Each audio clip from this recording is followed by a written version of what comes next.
What's up, guys? Welcome to Daily Dose of Reddit. This is your host, Zach, and today's subreddit is r/ProRevenge.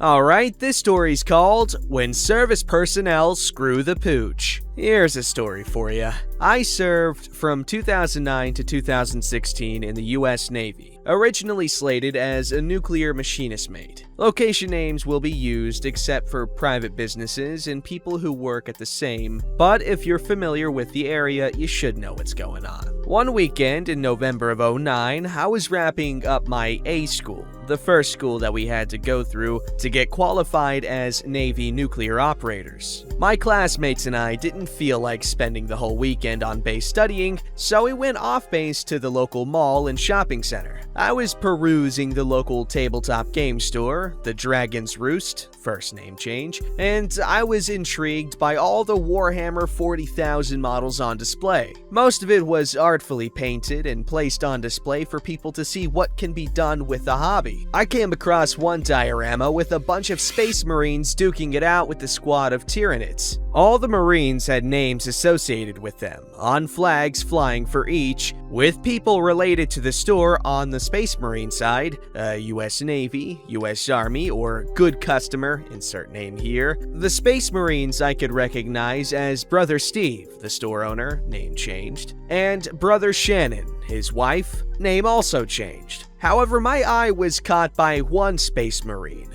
bolter pistol a foot away by scale, from his outstretched hand, lying on the ground with a clean hole through his chest. His flag read, Brother Shoplifter. There had to be a story behind this. I asked Steve about it, and with it being a slow Saturday, lucky us, he launched into his tale. OP's notes, I'll be shifting to his perspective, as Steve told me the story. Back in the mid-90s, we were having a bumper day. I was ringing up customers non-stop. We had a bunch of off-duty sailors, airmen, and Marines playing tabletop games in the side room, and my wife was generally wandering to make sure everyone was satisfied, given the day's chaos. I don't see Shannon stop in the breezeway between the rooms, putting her hands on her hips. One of the Marines did. Marine asked, "What's going on, Shannon?" She had started glaring at one kid, a fresh-out-of-boot airman, with a sweatshirt on, going up and down the comic book aisles, grabbing stuff and not putting everything back.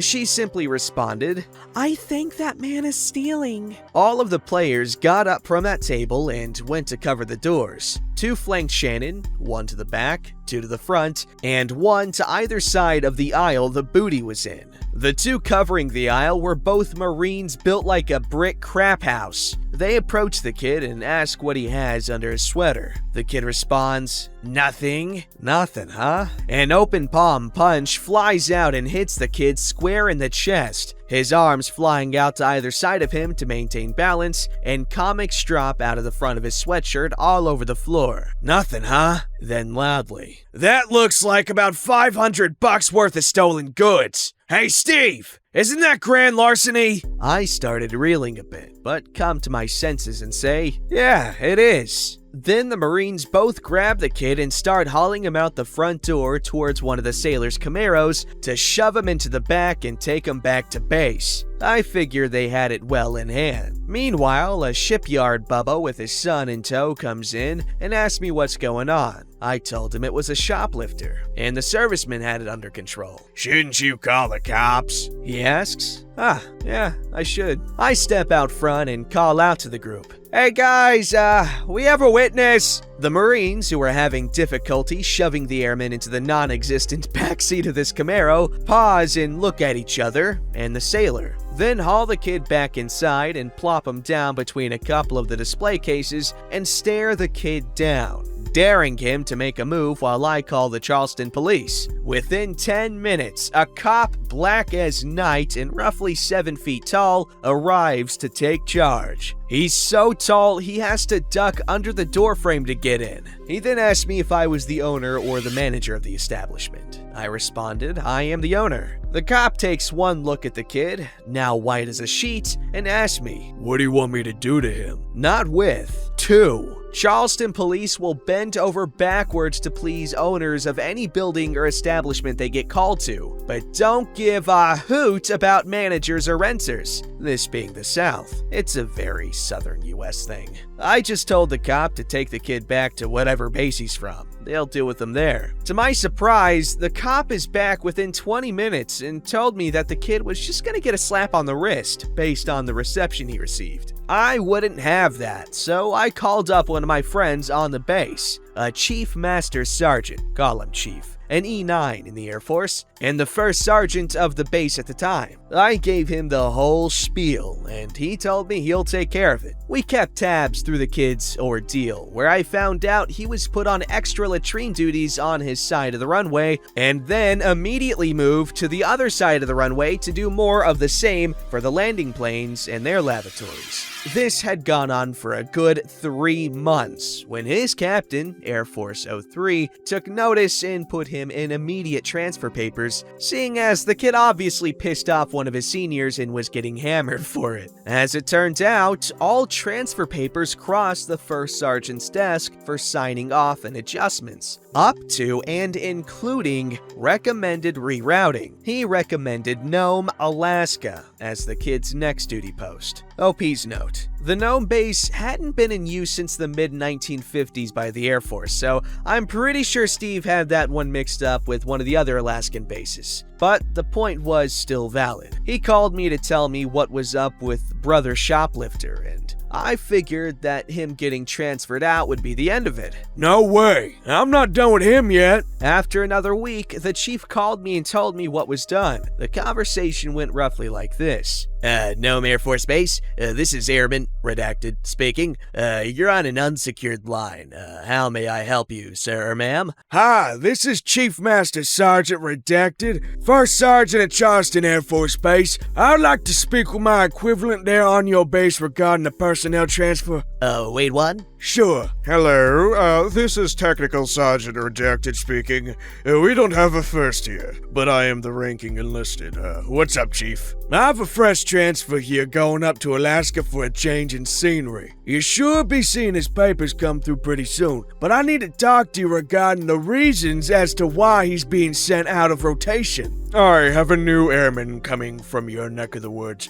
Name of, Airman Brother Shoplifter, but nothing stating as to why. That's him. This isn't someone trying to escape their depender, is it? No, this is someone who got caught up in a legal issue. The other party declined to press in charges, so he has no local police record. But I wanted to let you know that he got caught shoplifting at one of our local businesses, a comic store by the name of the Dragon's Roost. Wait a minute, he stole from Steve? Once Steve finished telling us this, Jim, I and my buddies just started howling with laughter. We immediately took the lesson here to heart, in that the military is a very tight-knit community. The Navy nuclear community even more so, as our instructors had told us. I also bought a set of dice that I still use to this day. Oh boy, okay, well, yeah, probably shouldn't have stole that much money worth, tried to steal that much worth merchant, English hard. Anyway, I really hope it eventually eased up on the guy, because he's a young dude. Young people do stupid things. Stealing, definitely a pretty bad thing to do if you're gonna choose something stupid to do. Stealing is not cool, especially from a local business. If you're gonna steal, I'm not gonna tell you from...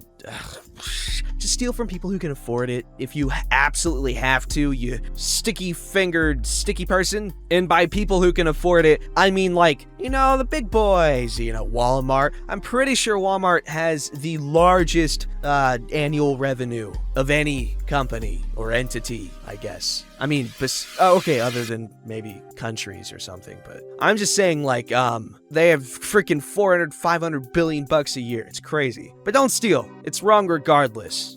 This story's called Wasted a Scammer's Afternoon and Gas Money Using a Fake Facebook Account for Insulting Me Weeks Earlier. Back in September, I went to look at a pair of moose antlers on Facebook Marketplace that my dad was interested in. He lives in a small cabin on my property and thought the antlers would look cool over his front door. That's a cool setup. We get there and the dude is clearly high on coke. Jittery, keeps wiping his nose, etc. I mean, if it is coke, he's probably not addicted. It just smells really good, right?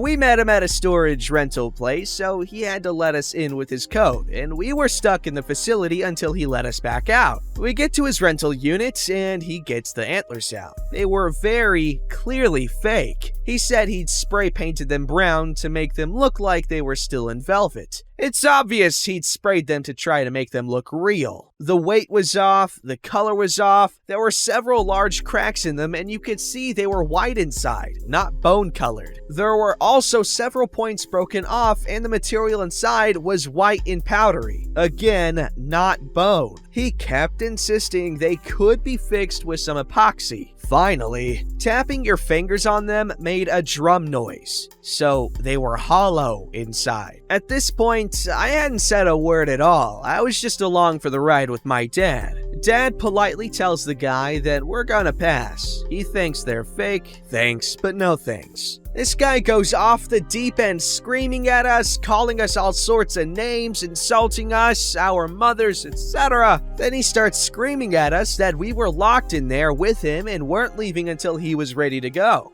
Dad and I get in the truck, and luckily another customer was coming into their unit, and we were able to get out of the locked gate when they came in. We both thought it was hilarious how off the wall this guy acted and how fake the antlers looked in person. I stew on this for a few weeks and finally come up with the revenge plan. I didn't say a single word to the guy, and he insulted my entire family tree, wife, intelligence, etc. I create a new Facebook account with the dumbest old person name I could come up with. Then I used a bunch of hide the plane Herald photos to populate it with. Then started adding as many friends as I can, posting dumb crap about old black and white movies, my prostate, etc. Spent a few days crap loading this account as much as I could. Then, once the account was 2 weeks old and I could get on Facebook groups, I go to a few of the groups I knew this guy was on and find some of his items he had for sale. Luckily, he had 2 large bookcases for sale. Great. Something big and awkward to move around. Next, I do some research and find the most pain-in-the-butt location in my city to get to. I pick a place that has no highway on-ramps, so it takes at least half an hour to get to it off the highway. I message him and I ask if he would deliver since I only have a sedan. And he says yes! For $50 to cover his gas and a helper because they would take 2 people to move around. We set up a date and time, and I tell him I'm gonna meet him at a nearby grocery store since my house is hard to find. Finally, the time arrives. He messages me that he is at the grocery store. Now I come up with every annoying old person slow thing I can think of. I'm putting my shoes on.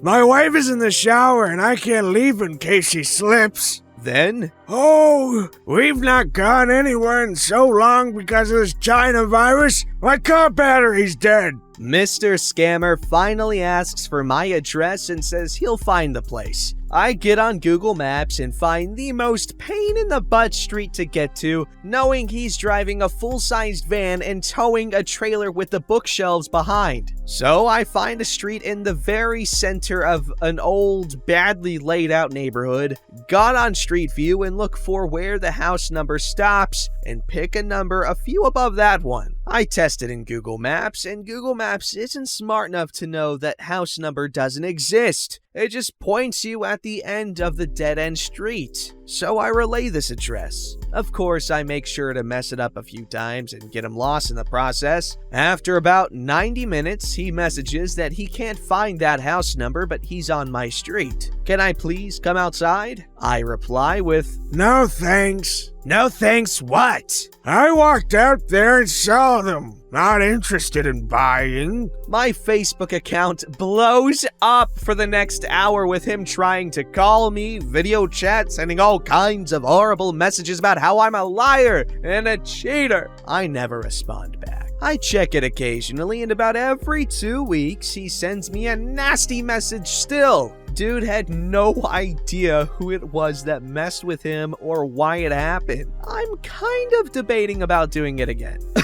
Very, very creative revenge. However, it is potentially concerning that you let this sit in your head for so long. Then again, it was a crazy experience, so I guess I can understand that. But I love your execution. Very impressive.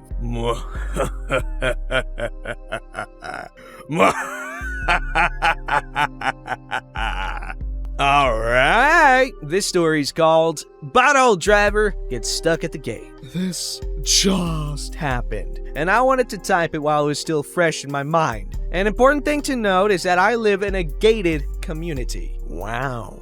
There is somewhere between 3,000 to 5,000 homes here inside the gates. Woo! The way the gates work is that there is an arm that you drive up to and a scanner scans a special barcode on the vehicle to open the arm. Wow! Okay, so I'm on my way home from the store. I notice a big line of cars about 8 car lengths behind me. Out of nowhere, see a car from the back of the line speed past everyone else. There was oncoming traffic, so he was not able to pass me. He started riding my ass. Now, the speed limit on this road is 55 miles per hour, and most people like to drive 70 miles per hour. When he started tailgating me, I thought, I better check my speed. Well, guess what? I was driving 60 miles per hour. My bad. I slowed down to 55. We are now in double yellow line territory, and he can't pass me. The road is winding, and that's just asking to get someone killed. A few miles more, and I see the construction work sign. Speed limit 45. Welp,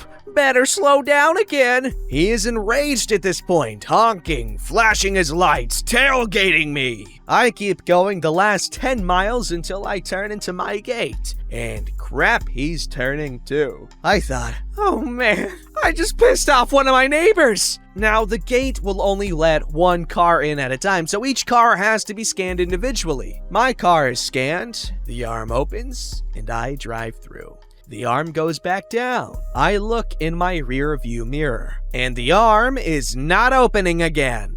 The guy was probably following me to yell at me when I pulled in, but since his car was not tagged, he couldn't get through the gate. To make matters worse for him, there is no way to turn around. You literally have to back out a few car lengths before you can turn around and get onto the main road. I drove the last mile to my house with a smile on my face. That is a hilarious story, and I am so proud of you. So proud. We must show resistance and defiance to the tailgaters. Don't forget to like, subscribe, and hit that bell to never miss an episode.